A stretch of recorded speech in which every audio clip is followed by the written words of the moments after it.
Now listen to this. This is mind-boggling. This is just too much. This hadith is too much. As in, it's so powerful. If you were to reflect on it, you should, maybe faint. When Allah loves a slave, He calls on Jibreel. Who's Jibreel? You know who Jibreel is? The greatest of the malaika, as far as Ahl Sunnah wal Jama'ah. The one whom when the Prophet ﷺ saw, he fainted alayhi salatu wasalam, because of his wings had covered the horizon. Jibreel, the angel who's responsible for the most virtuous thing, which is conveying the revelation from Allah to the messengers of Allah. Jibreel, and what do you know about Jibreel? Allah said, whoever is adu, whoever is an enemy to Jibreel, then Allah is the enemy to the disbelievers. Allah defended Jibreel in the Quran.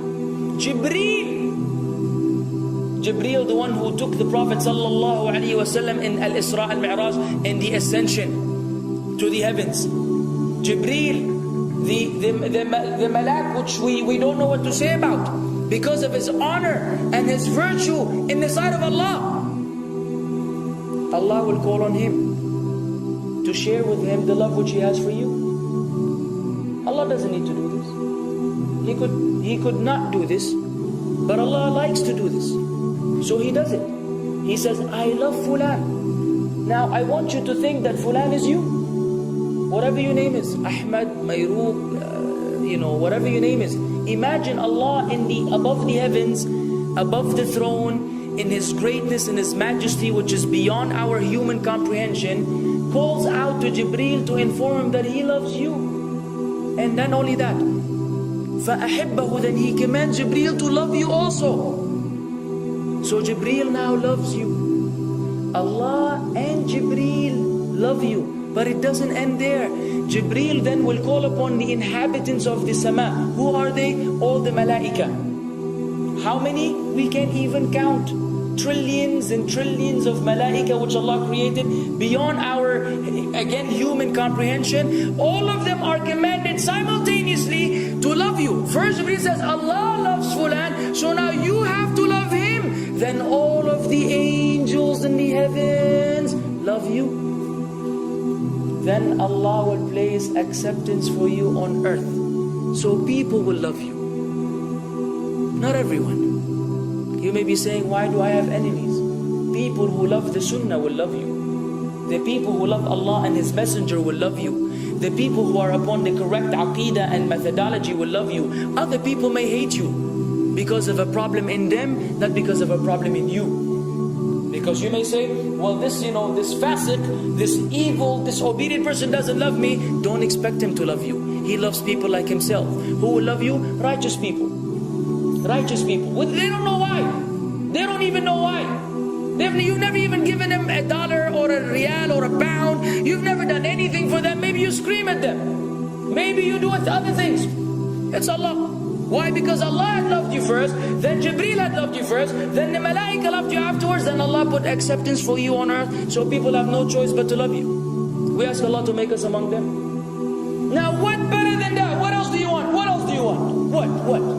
If you're a person whom Allah loves, in every movement you go, you do, you pray, you sleep, whatever you do, you are among those whom Allah loves and Jibreel loves and the angel loves. What else do you want, ya akhi? You're guaranteed success in this life and in the life to come. Guaranteed. No way Allah will punish you. No way. No way Allah will punish someone whom He loves. But the hadith doesn't stop. The hadith has a very saddening continuation, which we should seek refuge with Allah from. وَإِذَا أَبْغَضَ عَبْدًا, and if Allah hates a slave, He also calls on Jibreel. And He informs Jibreel that He hates this person. So He will command Jibreel to hate this person. Then Jibreel will tell the angels to hate this person. Then Allah will put hatred for him on earth. La ilaha illallah. Imagine you walking upon the planet, the face of the earth which Allah created, while Allah hates you, and the angels hate you, and Jibreel hate you, and the righteous people hate you. What a sad state for a human being. And ikhwan, we could be one of those as well. If you are prideful, arrogant, you are qualified for this hatred, because Allah does not love kulla mutakabbirin jabbar. Allah does not love the arrogant, the prideful. If you go against the sunnah, then Allah does not love those who go against the sunnah. If you don't observe taqwa, and you don't observe ihsan, and you don't observe tawbah and tatahur, then again we are disqualified. If you, many things which we can mention, many things which will bring about Allah's hatred and deprive us of Allah's love. It's a very sensitive situation, meaning right now, you have to be one of these two. Either Allah loves you or He doesn't. But there's always good news, even for those people whom we can be amongst. It's not too late because you're alive. It's not too late because it's Ramadan. It's not too late because you're breathing. Even if you led a life of someone who had attained Allah's hatred, if you were to return to Allah, then Allah will love you and be happier. He will be so happy with your tawbah than a man who lost his mount in the desert. Upon it was his food and his drink, and then he waited under a tree for death, and all of a sudden he opened his eyes and he sees his camel or his horse or whatever that was right in front of him, and he gets so happy. He said, Allahumma anta abdi wa ana rabbuka. Oh Allah, you are my slave and I am your Lord. Kufr. He said a statement of kufr, but the Prophet ﷺ said, أخطأ من شدة الفرح. He made a mistake because he's so happy. You know when you're so happy that you may say things against what you want to say? When you're so happy that you just, you say words that mean nothing to anyone? Allah is happier when you return to Him than that person. What else do we want? For how long are we going to stay away from Allah? For how long are we going to lead the life of the heedless? For how long are we going to go against the sunnah? What are you waiting for? Death? Death. حتى إذا جاء أحدهم الموت قال رب ارجعون لعلي أعمل صالحا فيما تركت كلا. Until when death comes to one of them, you say, oh Allah, allow me to return so that I may do good in that which I left behind. And it will be said to him, no, it's only a word. إِنَّهَا كَلِمَةٌ هُوَ قَائِلُهَا. It's nothing but a wish and a word he will have. It will not be fulfilled. Let us not wait for death, ya akhwan. If each one of us here, by Allah, if each one of us here acted upon the sunnah, lived according to the sunnah, and invited people to the sunnah, and enjoyed what is good, and forbade what is evil, wallah, we will make a major change in the city in which we live.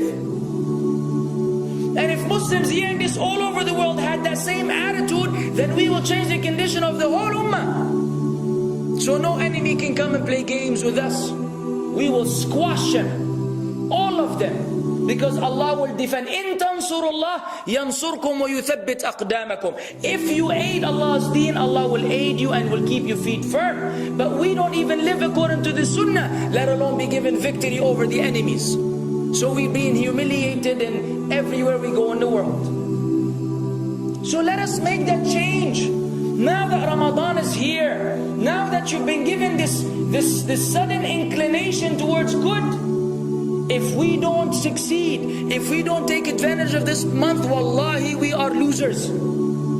If Ramadan ends and you are the same way you were before Ramadan began, then one of us is a loser. If we don't return to Allah after Ramadan, then we are losers as well. So tonight, bi'idhnillah, always on our mind, attaining Allah's love, acquiring Allah's love, fetching for the sunnah, and acting upon it whenever we're able to do so.